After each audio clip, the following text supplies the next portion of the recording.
Hello guys and welcome back to Planet 40k. We've got another faction focus today. We're looking at the Thousand Suns in fact, and we're going to be going through the Warhammer community article as always, and we're going to try and find some weaknesses by looking at their army rule, their detachment rule, and anything else of interest. They normally show a couple of data sheets, a couple of rules in regards to weapons, maybe they'll show a stratagem or whatnot, but we'll go through the article and yeah, pick up on any weaknesses that we can.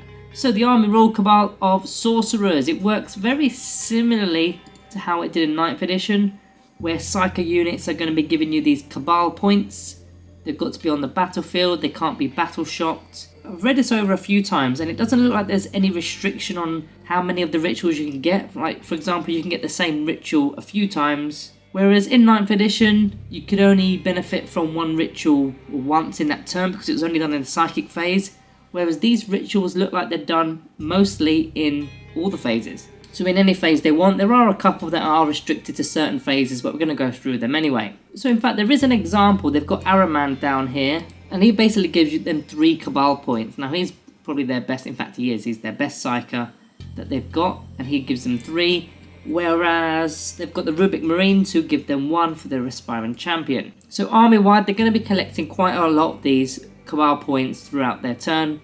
Well, as long as they're on the battlefield in their command phase, they're going to get them. And this is what they can get. So there's, how many is there? 1, 2, 3, 4. There are 5 options, and they can buy, repeat purchases if you like. The first one, the weakest of them all, is 2 Cabal points, Weaver of Fates. A friendly unit within 18 inches of the Psyker. They get to reroll a saving throw, a single saving throw for 2 of the points.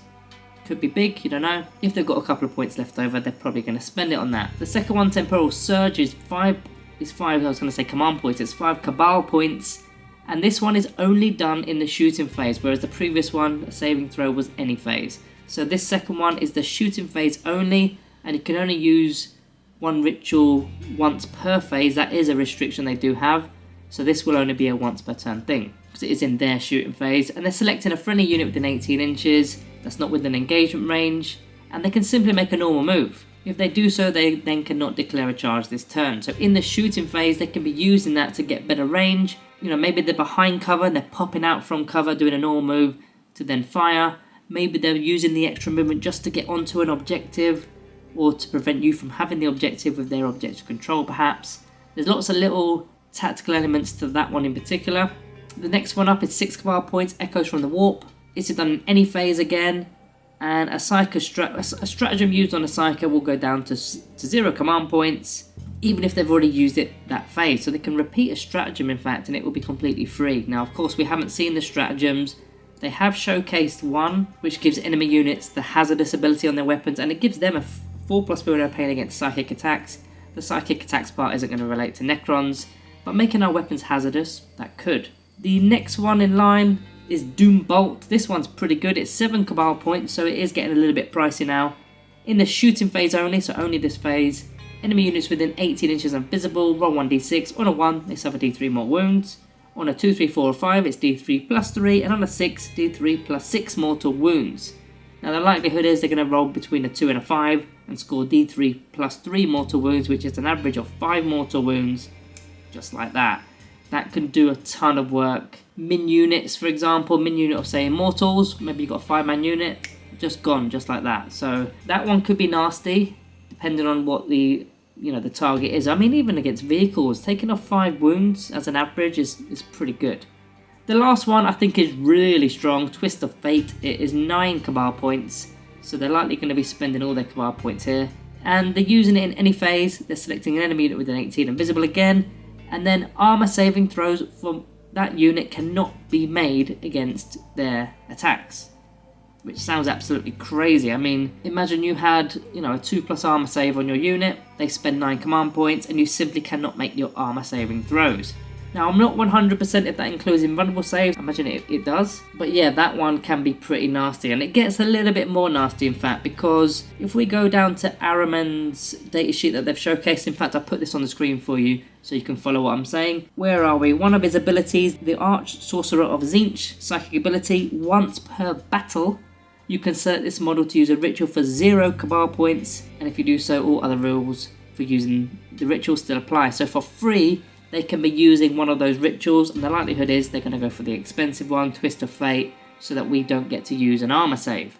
That one can be, as I mentioned, brutal, absolutely brutal, no armor save whatsoever. In terms of strengths and weaknesses, I think the strengths of this is, well, the larger the game size, the better it is for them, because they're going to be getting more points, more Cabal points to use their army rule. In the smaller games, they're getting less points to play with. I mean, that's kind of obvious with everything, isn't it? But it won't be as key as it could be in a larger game. But pretty much all of those rituals are decent. And yet again, I'm jealous because Necrons don't get to do anything in their command phase other than reanimate, which is not even in our control. It's what our opponent targets. I keep saying this in all these faction-focused videos. The Eldari get to do their dice with the, Strains of Fate dice. Khorne are doing their blood type thing. Sister Battle got the miracle dice. It's just like everybody's rolling dice and doing stuff, or just getting points to spend on things, and we're just not getting to do anything. Kind of sucks. Now, one way to deal with these Cabal points is to simply deny them by taking out the characters. Now, I know standard units also get them, but they're only getting 1 point for their aspiring leaders, their aspiring champions, whereas the actual characters are getting sort of 2, 3, whatever. So taking out the characters is going to massively hurt how many Cabal points they actually get. So things such as death marks, which I know some of you don't actually like death marks, but they could be really good for taking out those characters that are within units, such as Araman, for example. With those precision shots, that could be key, and hopefully there's other ways of having precision shots. There is a stratagem, it's an epic challenge stratagem, I believe it is, which is a new core stratagem where our characters can fight their characters, and our character's going to have the precision ability on the weapons. So that could be another method of killing the characters, so that would simply deny them having these Cabal points. So yeah, let's move on to the detachment rule anyway. So the Kindred Sorcery. In the command phase, they select one of these abilities, listed below, to take effect until the start of their next command phase. So there's 3 options here: Malevolent Charge, Psychic Maelstrom, and Wrath of the Immaterium. And all of them pretty much just add to the weapons, so it's either lethal hits, you've got the Sustain Hits ability, which is like exploding 6s, and the Devastating Wounds. If you wound on a 6, it causes a mortal wound. They've got the option to choose this in every single command phase, so yet another choice that they get to have. What do we get to choose with our detachment rule? We just get to +1 to our hit roll with characters in the unit. We don't choose anything. So yeah, they're looking at our list, looking at our army every single command phase in fact, and deciding which one would benefit me the most right now. So very similarly to the Tyranids faction focus we did, the best way, well, the weakness to this is having a balanced list. If you've got a light infantry list, then they're just going to choose the Sustain Hits ability. That's the best one for them to get more hits. If you've got a balanced list, then it's not going to be as effective against all your units, because you might have vehicles there, you might have some infantry over there, some bikes over there. It's going to have all different kind of toughnesses and wound characteristics and things, so lethal hits, sustained hits, and devastated wounds is going to have to be a little bit more spread. But overall, I like the ability, I like that they've got the choice, and yeah, unfortunately we don't have that. In fact, going back a second, going back to that army rule a moment for the Cabal of Sorcerers, I've noticed it is at the end of the command phase, which is interesting because that's something that the Necrons have, which is, I think it's the only faction that has an end of command phase thing. And we're still undecided, aren't we, in regards to how Reanimation Protocols works to Battle Shock. This also has the same sort of feel to it. They've got to take their Battle Shock tests, and then if they're Battle Shock, they can't do this. Or do the Battle Shock tests happen before the end of the command phase? It's a bit of a... It needs FAQing, doesn't it? So we don't fully know the extent to how their ability is going to work, just like we don't know with ours. So other things of note, we've got Araman's datasheet here. Nothing really of note. I've had a quick skim through it, but there's nothing really of note. The leading unit gets a +1 to the wound roll. That's huge, That's actually...